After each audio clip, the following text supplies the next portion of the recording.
Welcome to this week's edition of the Gridiron Report, where we talk about everything that's going on in the Gridiron 7-on-7 League. Tony, it was the final week of the Gridiron League. We had some league play, then we got right into our Gridiron League tournament. Let's talk about it a little bit.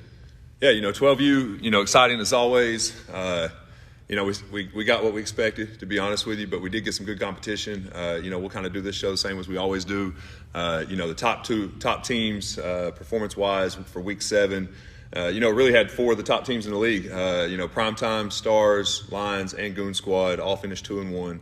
Primetime lost to the Stars, Stars lost to Lions, Lions lost to the Goon Squad lost to Primetime. Good weekend on that part of it. Kind of set the standings the way we wanted it. Had some players stand out as always. We definitely had some players stand out this past week. For Lions, we had Colton Smith. He tossed 8 touchdown passes this last week, Tony. 8 touchdowns. That's a big weekend, man. For the Stars, Isaac Summy, he had 5 touchdowns. That kid was unstoppable, Tony, in the games that I saw. He looks like a little bitty Deshaun Bishop. Something like it, man. Absolutely.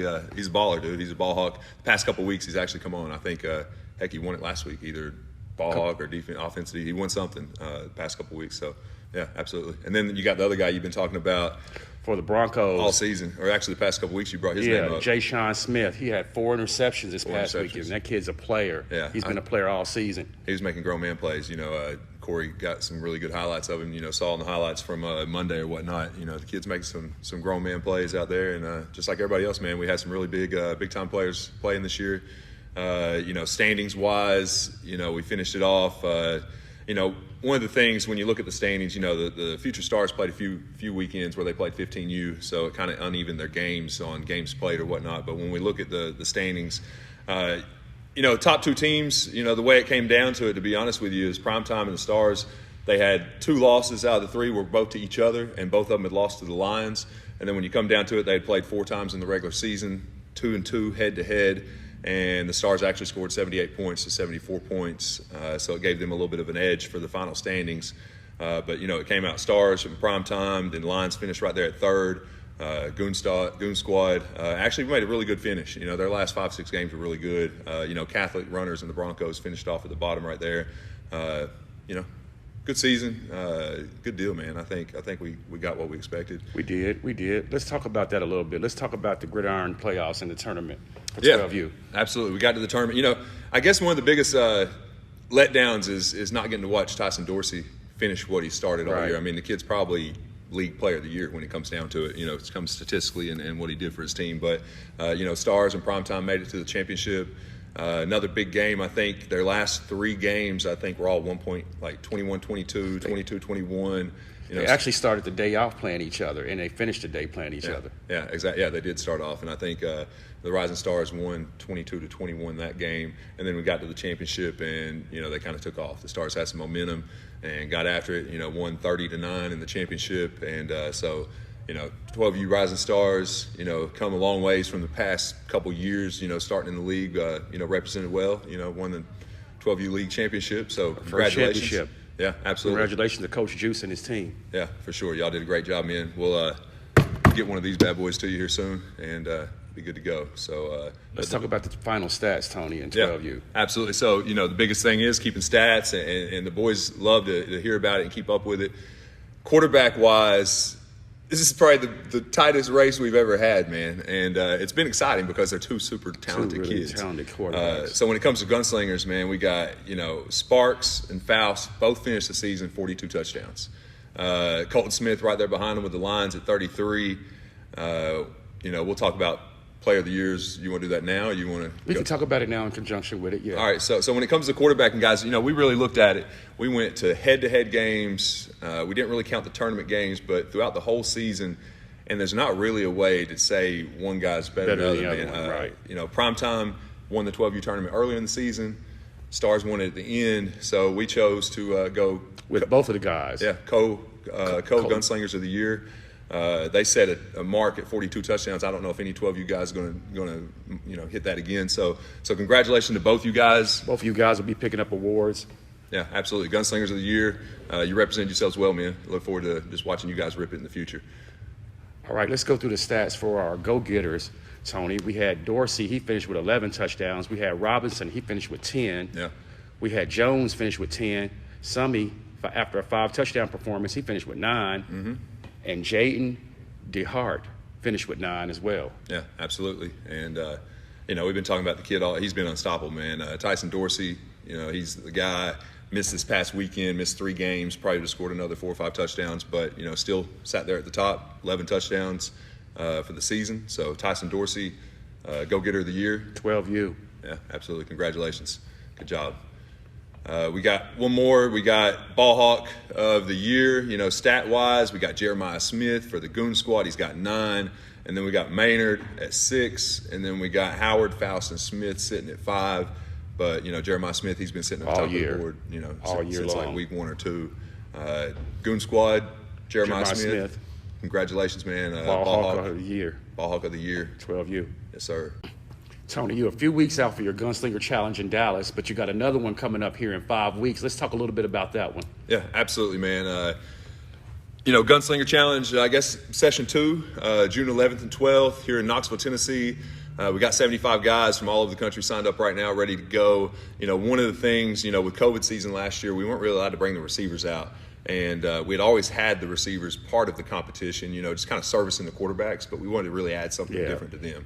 Hilton Alexander, a guy out of Atlanta, Route King, one of the receiver coaches that, I've watched his stuff. I think he's a really good receiver coach. I think he's top notch from that. I reached out to him, and I really don't want to do anything for a position unless we have some guys that coach that type of position. They're high-level guys. So I'm sure he'll reach out to a couple people. We have some other names to bring into it. But we're going to have a wide receiver skills challenge during the competition. So we'll have the quarterbacks competing. We'll have the skill guys competing. We'll be doing the combine, laser time combine. You'll have the 40, the L, the shuttle, the broad jump. Then we'll do some routes on air with the quarterbacks, and then we'll kind of move into some training, group type stuff with the coaches that we have for the receivers. Some of the things that we're going to do to kind of give those guys some awards, we'll have the fastest man award.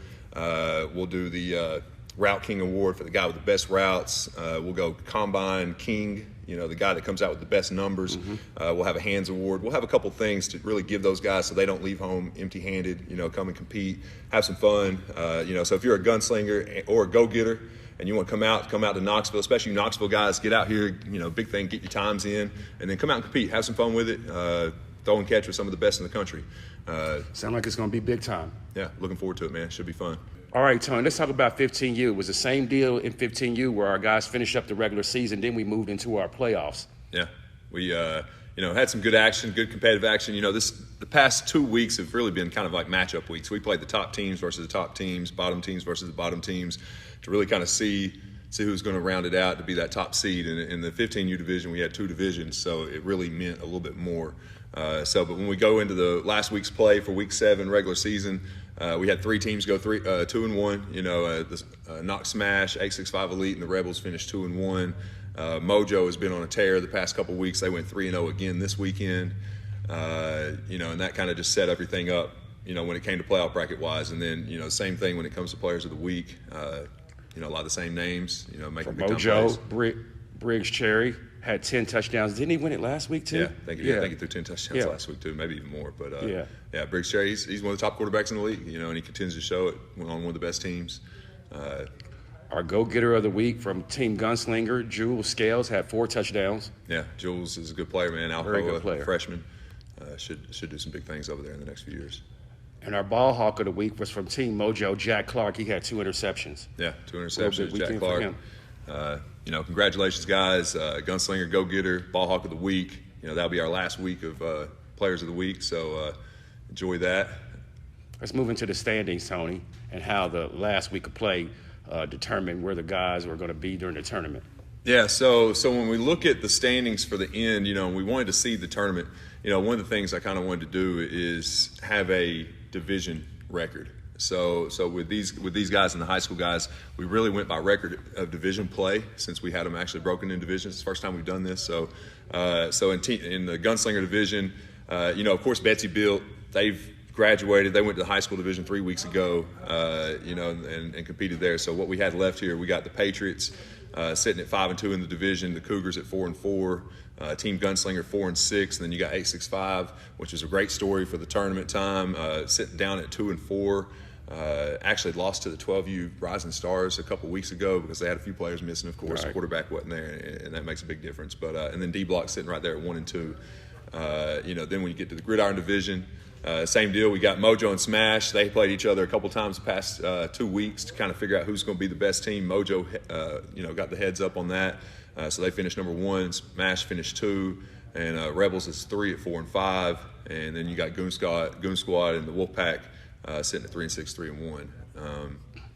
Let's kind of move into how that played into the tournament, Tony. Yeah, when it comes to the tournament, we think about it. Man, you never expect the bottom teams to win it, right. But you like it if somebody can really get on a roll and get on fire. And, that's what 865 Elite did. They came through and just started the day. They had to play the 4 and 5 game.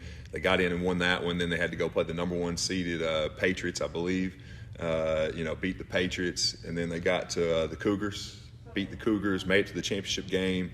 Sitting on the other side was Mojo, and, they ran out of gas. Yeah. Mojo got after them, started scoring some points and kind of finished it off. And so Mojo came out with the victory, 15U champions. We were over at Powell High School.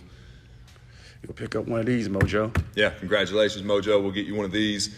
We're going to do some fun things for you guys here in the next week or so, some interviews and stuff like that. So we'll see you soon. Let's look at how the statistics finished, Tony, for 15U for the season. Yeah, statistically, another big year for the quarterbacks. What do we have? 42 touchdowns for the 12U guys. Mm-hmm. Okay, so looking at this, it really lets you know the 12U guys were throwing some touchdowns. We finished, top 3 guys, 4. Well, we got 5 in this one. So we got Beasley for the Rebels. He ended up finishing with 40 touchdowns. To lead the 15U division. Elijah Smith-Williams had 38. Bridges Cherry had 38. Landon Hensley even finished right there at 37, right there behind it. Maupin finished with 32. We're kind of going into the player of the year thing. You would like to give it to Beasley because he kind of came on strong there, but we know Maupin, if he'd have played the last 3 weeks of the high school division, yeah, he probably would have threw 50 touchdowns. He'd have thrown 50, 55 touchdowns. So, you can't penalize a guy for going and playing the high school right. division to give a better challenge because that's what this is about, right? Yeah. They did a really good thing. All right, so get Maupin. Congratulations. Gunslinger of the year. Led the only undefeated team so far in the past 4 years, 11-0. So congratulations, Gunslinger of the year. Statistically, Tony, let's talk about our top go-getters in the league this year. You got Torrey Buford with 17 touchdowns. You got Jordan Hayes with 17 touchdowns. Yeah. 2 guys with 17. That's a lot. That's a lot of for touchdowns. 15U. That might be a record. You got several guys grouped right there with Baird, Duggins, Johnson, and Griffin with 12. You got Scales and Turnbull. Right there. I think they're mixing. There's 12, 11, and 10 between all of them. They're just one apiece between right there. But, kind of like the other deal, we got Betsy Built sitting there. We had Jeriah Griffin. He had 12 touchdowns 3 weekends ago. Clearly the best go-getter in the league, man. Yes, he definitely was. Yeah. And he still continued to do some things when he moved up to the Quite high a few school level, touchdowns too. in the high school level, Yeah. man, so yeah, definitely did. They showed they belong, and we got to treat it fair and treat it right. So Jeriah Griffin, congratulations. 15U, go-getter of the year. Yeah, congratulations, man. Great season.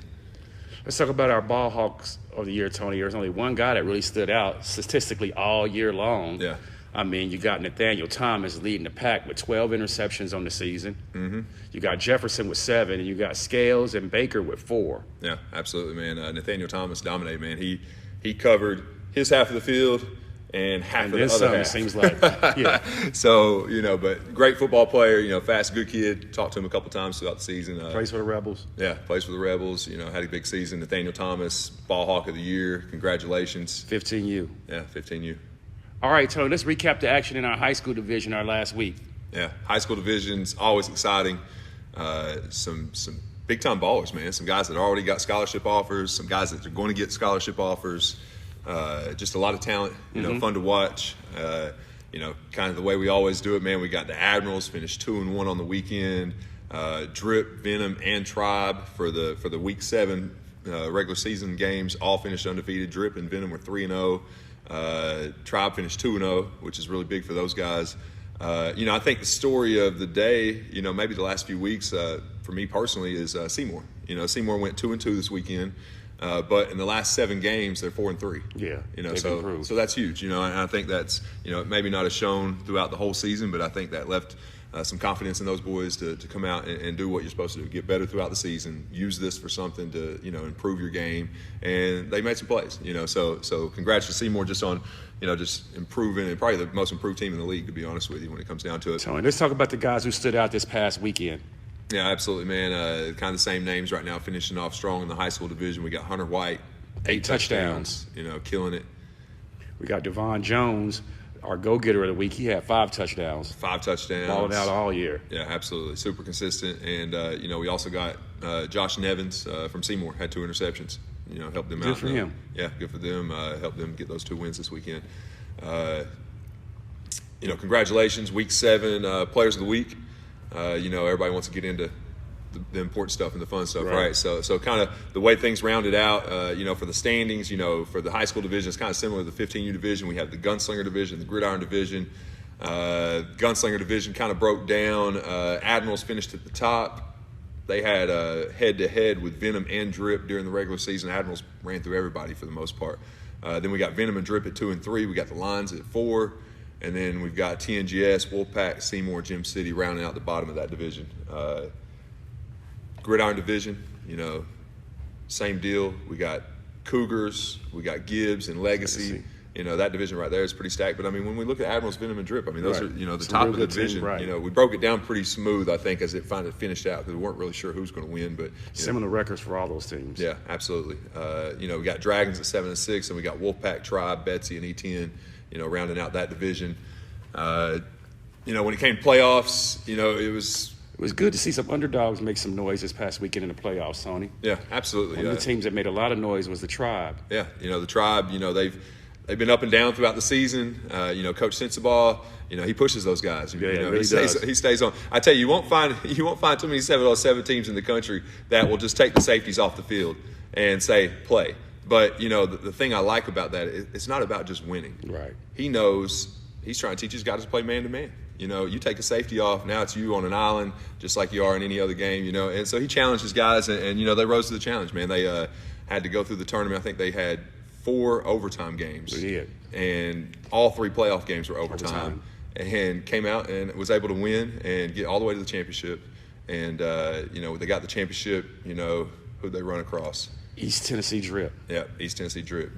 Drip actually, to get to the championship, ended up beating Venom and the Admirals, 2 of the teams that got Team's them. loaded, man. Yeah. A lot of big-time players on East Tennessee Drip. Yeah, absolutely. And when you look at, teams that have the talent, that's one of the teams. In the league, they've got that roster that you say they should win. Right. So it was good to see them, pull it together, because they had some tough moments, season, man. Yeah. They went 0-3 one weekend, and came back and, did what they're supposed to do, Congratulations, guys. You'll pick up one of these. Yeah, absolutely. East Tennessee Drip, congratulations. High school Gridiron League champions. Yeah. Yeah, good job, man. Congratulations. Great finish. Let's talk about the statistics, Tony, the guys who finished up the year and guys who really showed out. I see some big numbers on this board. Yeah, big numbers, some records, and, we'll get to that here in a few minutes. But, when it comes to the Gunslingers, Hunter White, Isaiah Hall, and Palmer, finished top 3. Hunter had set the record, man, 58. He's 15 touchdowns ahead of everybody. Wow. Hall's got 43, and Palmer finished with 34, playing for Gibbs.